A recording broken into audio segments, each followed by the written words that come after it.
All right, we're here in Columbia, South Carolina, and we're going to talk about day 2.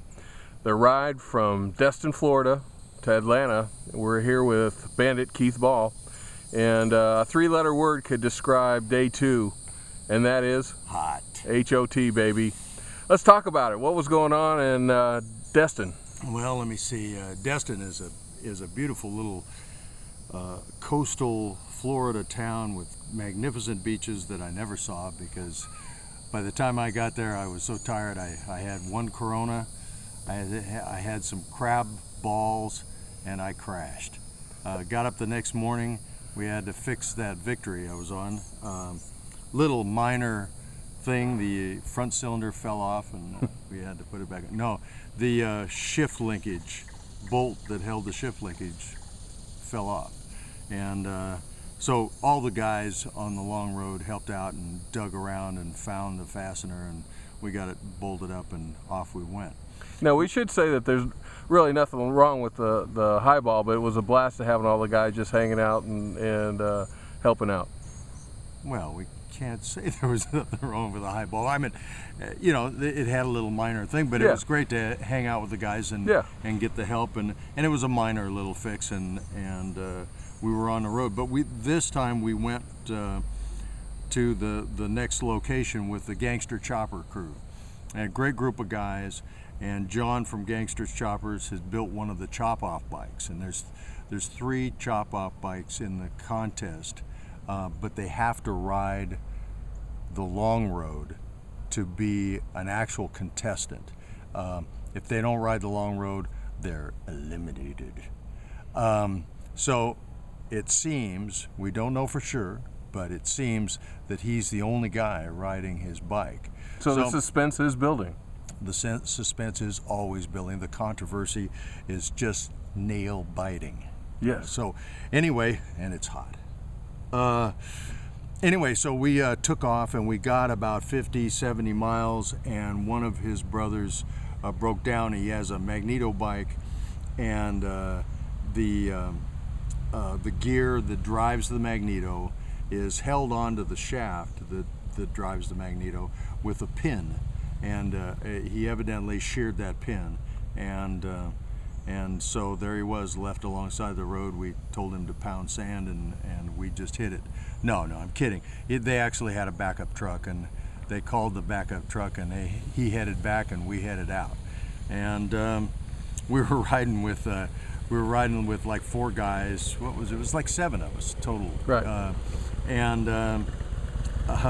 The 2 guys in the lead didn't have mirrors on their bikes, and it was pretty funny, because a couple of times we'd be riding along, and you know, they wouldn't be checking their mirrors because they don't have mirrors, so they'd lose the whole pack, you know. But so I gave Mark a hard time. He had a fairly new Dynaglide, but he'd taken the mirrors off it. So anyway. But it did have the coolness factor. Just couldn't see what was behind it. Yeah, he had the coolness factor going on there.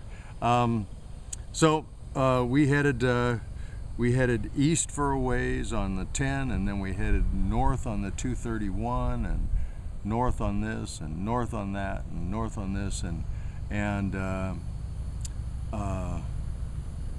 we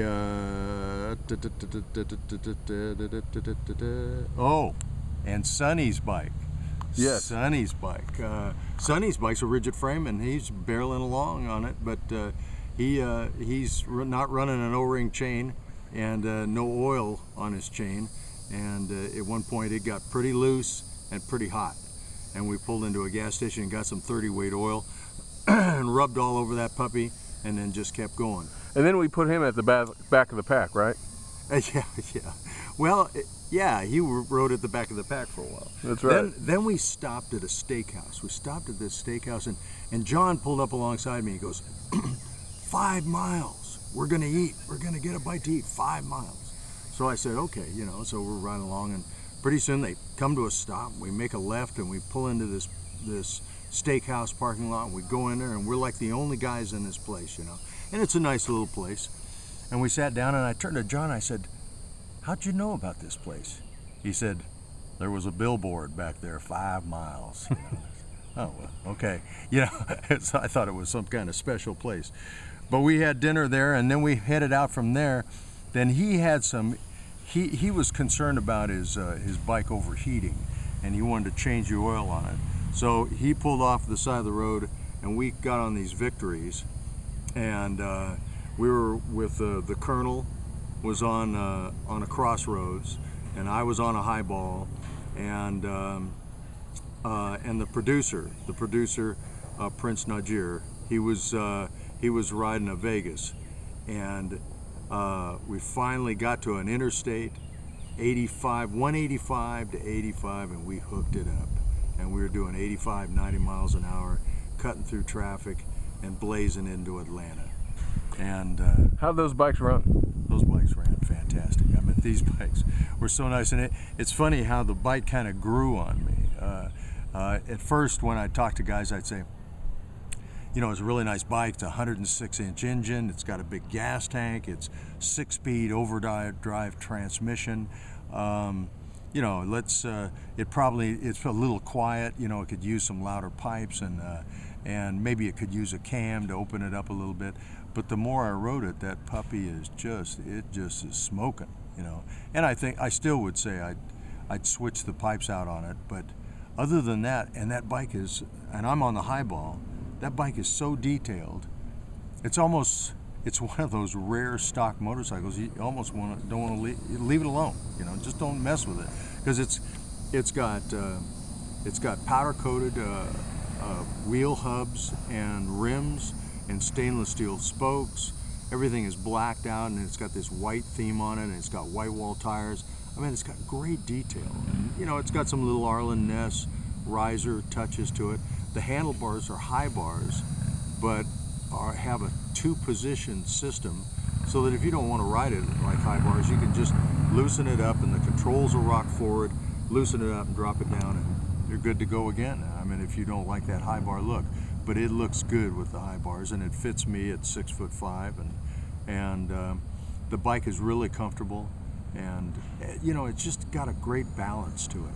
And at 85, 90 miles an hour, you don't even have to hold on to the handlebars. I mean, you don't have that feeling like, oh, you know, I got to control this thing. It's just buzzing, and it's all it has. So we made it to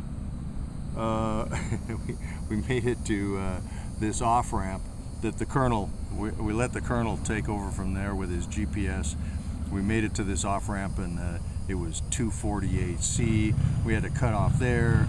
Then we turned right on North, then we turned left on Highland, and there we were at this old hotel, and that's where we spent the night. And again, I had a couple of beers, an appetizer, and I hit the hay. All right, well, there it is, day 2 on the long road. We only have a couple more days to hit the Smoke Out, so we'll see you down the road. That's right, and it's still hot.